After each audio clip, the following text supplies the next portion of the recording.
Yes, my people, today in this video, I'm going to give you the 3 things that I wish I knew before getting lean.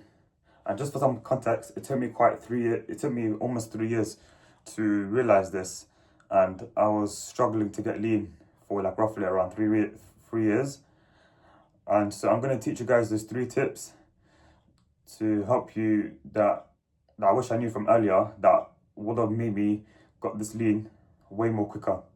So the first thing I wish I knew when trying to get lean is carbs are not the enemy.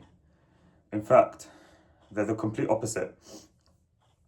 Carbs are your best friend when it comes to build the muscle or even maintain the muscle as well, because they directly help with your performance, with your gym performance, and it allows you to help you push that extra rep or on better, like more load. It'll allow you to push the weight with more load or to push the weight with more reps from those extra carbs. Carbs are your main source of energy that directly correlates to helping you with your gym performance, because of carbs are essentially glucose, right? The more carbs you have, the more glycogen that's going to be stored within your muscles, which allows you to help you train with more intensity. And believe me, I know this because I remember, because Ramadan has entered recently, and I was training right before iftar before I break my fast. And obviously, you guys know at that period of the time when you're training before iftar, you have no glycogen within your muscles.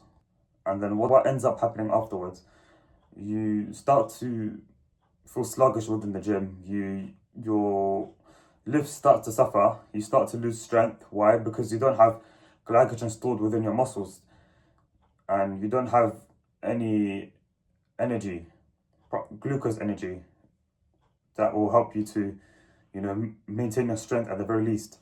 And one thing I also need to tell you guys is that carbs do not make you gain weight, and they don't make you fat. The overall consumption of calories is what determines whether you gain weight or lose weight or you maintain your weight, not the carbs. The reason why you might be gaining weight on the scale from the carbs is not because the carbs is what made you gain weight. It's because each gram of carb holds 3 to 4 grams of water. And the more carbs you have, obviously, the more water that's going to be held within you, assuming that obviously you drink water. That you got to understand that doesn't really necessarily mean that you're gaining weight.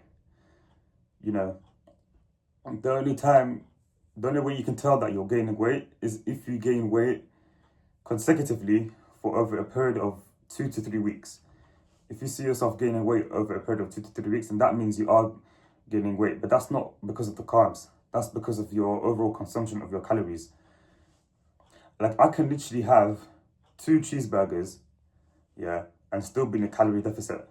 I will not be even gaining weight, essentially, over time. You might be gaining weight the next day, but over time, you won't be gaining weight. But on that specific day, generally speaking, you can have all of the processed foods in one day, but you still won't gain weight. Why is that? Because you're on a calorie deficit. You're on a calorie deficit within that day. And the same applies to the carbs. It's the carbs that doesn't make you fat. It's the calories consumption that makes you fat over time. That makes you gain fat over time.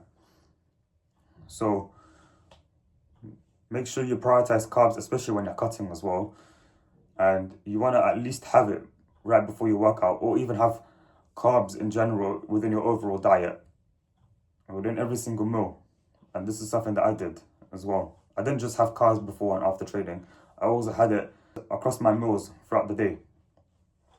So that's the first tip. Now, the second tip would be, you don't need to start your calories too low, because most of you guys won't have the discipline. Everyone's different, but most of you guys won't even have the discipline to be eating that many calories. And stay consistent within that, more likely it's going to make you rebound. It's going to make you, gain those. You're going to more likely overeat because obviously your body, because you're in a very, very large deficit, which your body cannot even handle. Unless if you're someone that's 30% body fat or over, you can get away with eating 1.6k calories. But other than that, if you're like below 30% body fat, then there's no need to be starting your calories so low to the point where you just end up suffering within the gym. As long as you're just losing, I'd recommend being in a 200 to 300, just below your maintenance. Or as long as you lose anywhere between 0.75% to 1% of your body weight per week, then you should be fine, guys. So make sure you don't start your calories too low because it will wreck your metabolism and you won't have the discipline to do that. Trust me, this is something that's held me back for a long time, and I'm speaking from my own experience as well. So don't start your calories too low. Start 200 to 300 just below your maintenance. Furthermore, you start your calories too low, that's gonna lead to possibly making your protein lower, gonna make your carbs even way lower, and you're gonna make your fats even lower as well. And that's gonna really ruin your energy throughout the day, and especially during the gym as well, because your carbs are very, very low.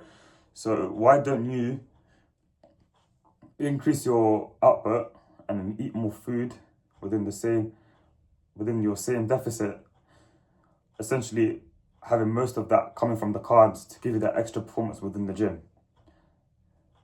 So I'd recommend starting off 200 to 300 just below your maintenance, depending on how much body fat you have. And then getting your 10k steps so that you can increase your NEAT and you can consume those calories that you burnt from walking with carbs, essentially, because that's going to help you increase your gym performance. And then obviously on top of that, I want you to do like 20 minutes of cardio daily, so you can just increase the deficit slightly more. But as long as you're losing, like I said, as long as you're losing between 0.75 to 1% of your body weight per week, or even 0.5%, that's still fine as well. Then you should be good, guys. You won't be experiencing proper hunger, unless if you're towards like the last few weeks of your cut, then you should be fine, guys. So that's the second tip. Now the third thing that I wish I knew before I got this lean was cutting is a mental battle. It's a mental battle, especially in those last few weeks, because in those last few weeks, you may be experiencing hunger. You may feel like giving up. You're going to feel proper exhausted. You might feel soft. You might feel skinnier as well, which in reality, you're not even skinny. You haven't even lost muscle. You're just flat. And then you're just going to have those constant thoughts with your mind, and you're going to have to just battle those every single day. And then be like, whatever happens, I'm not giving up. I'm not giving up on my fat loss journey. I need to wait until this finishes. I need to cut until I proper feel like finishing my cut. If you're planning to cut for 4 more weeks, then cut for 4 more weeks. If that's your, like, depending on your cutting period, So it's all a mental battle, and and mental battles can also come from you sacrificing these social events or anything that ruins your plan, so that you don't end up ruining your plan, making the sacrifices. So cutting is a mental battle, not just physically, but also mentally, because you can also have because yes, you do, it also requires you to be, physically ready, but you also need to be mentally ready as well, because you can have the tactical skills, but if you're not disciplined enough throughout the day, especially when it comes to your habits, then you're gonna most likely struggle to get lean. So make sure you are mentally prepared right before your cut starts. And I'm going to put a bonus thing as well. A bonus thing is to have a routine. A routine is so important because it allows you to, you know, be more consistent, and it will allow you to, you know, do your like daily things, consistently throughout that plan, throughout your fat loss plan. So I recommend you guys to set yourself a routine, and this can be like, you know, for example, wake up at this time, sleep at this time every day, and then what you're gonna do. I want you guys to write down what you're gonna do every single day with a pen and a piece of paper, and make sure you follow that routine every single day. And then I promise you, cutting will fall easier if you do it that way, so that you can get your daily tasks, whatever it may be, done with completion, with less stress, and with less worries as well.